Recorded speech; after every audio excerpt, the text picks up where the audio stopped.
প্রিয় দর্শক, আজ শুক্রবার 1 আগস্ট 2025। স্বাগতম সারাবাংলা.নেটের সাপ্তাহিক আয়োজন নিউজ ইন 4 মিনিটসে। সাথে আছে আমি সঞ্জিতা জুথি। চলুন জেনে নেই গত সপ্তাহের উল্লেখযোগ্য কিছু ঘটনা। জাতীয় খবর। জুলাই সনদ নিয়ে রাজনৈতিক বিভক্তি।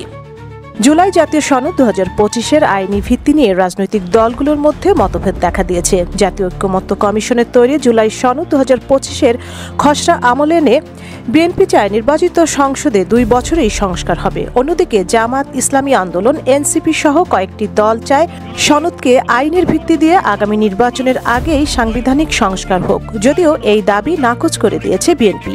এই বিতর্ক গত সপ্তাহে দেশের সব গণমাধ্যমে গুরুত্ব পেয়েছে।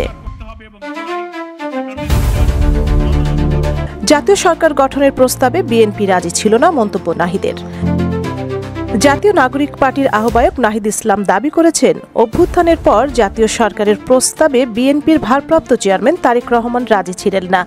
বুধবার ফেসবুকে দেয়া এক পোস্টে তিনি দাবি করেন। নাহিদ ইসলাম আরও বলেন, বিএনপির মহাসচিব মির্জা ফখরুল ইসলাম আলমগীরের বাসায় তার সঙ্গে এ বিষয়ে আলোচনা হয়েছিল, তবে বিএনপি এ দাবি অস্বীকার করেছে।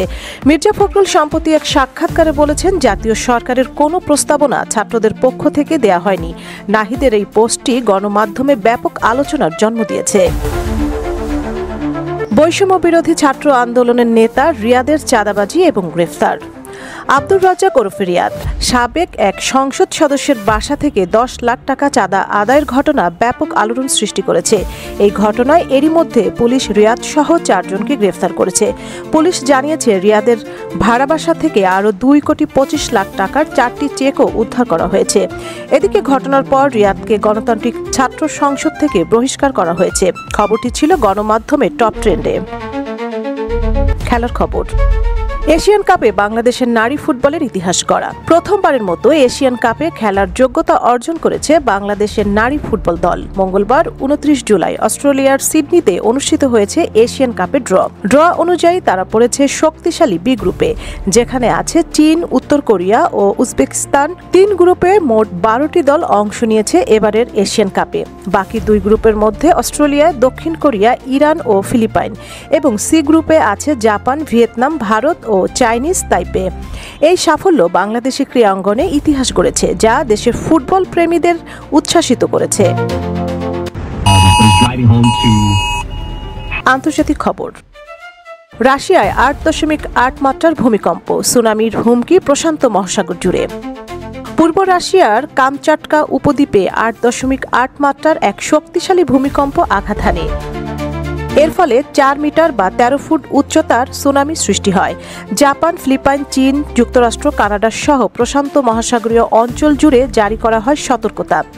ভবন ধস সহ ব্যাপক ক্ষয়ক্ষতির খবর পাওয়া গেছে। এই খবরটি দেশের প্রতিটি গণমাধ্যমে গুরুত্বের সাথে প্রকাশ করা হয়েছে। মিয়ানমারে 3 বছরের সামরিক শাসনের অবসান। 31 জুলাই 2025 মিয়ানমার জান্তা সরকার প্রত্যাহার করেছে দীর্ঘ 3 বছরের জরুরি অবস্থা। বিশেষজ্ঞরা বলছেন, আন্তর্জাতিক চাপ ও অভ্যন্তরীণ বিদ্রোহের মুখে তারা এই সিদ্ধান্ত নিতে বাধ্য হয়েছে।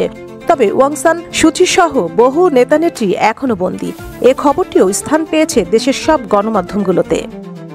এই ছিল গত সপ্তাহের গুরুত্বপূর্ণ কিছু খবর। আগামী সপ্তাহে আবার ফিরে আসবো নতুন কিছু খবর নিয়ে। ততক্ষণ পর্যন্ত সুস্থ থাকুন, ভালো থাকুন এবং সঙ্গেই থাকুন সারাবাংলা.নেটের। এই প্রত্যাশায় বিদায় নিচ্ছি আমি সঞ্জিতা জুথি।